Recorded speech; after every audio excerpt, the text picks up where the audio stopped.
Welcome to the Slop Temple. We pray this video helps. You start by confirming the essentials so the restore works.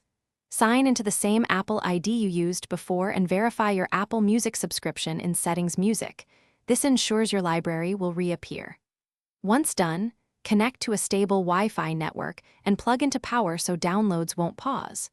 If your iPhone is not on the latest iOS, update now. Newer releases fix streaming and library syncing bugs, which is why updates matter, before re-enabling the app. You now restore the actual content. Open Settings Music and toggle Sync Library on.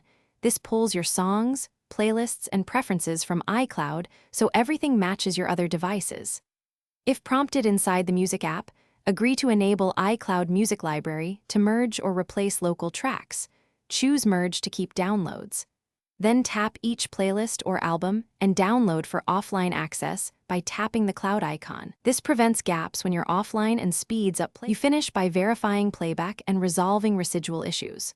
Force quit and reopen Music, then play a few tracks to confirm metadata and artwork synced.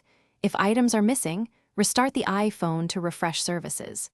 If problems persist, sign out of your Apple ID and sign back in to reinitialize iCloud connections. This often forces a library refresh. As a last resort, reset network settings or contact Apple support. These steps address authorization or sync conflicts. Thanks for watching. Consider subscribing if we helped you.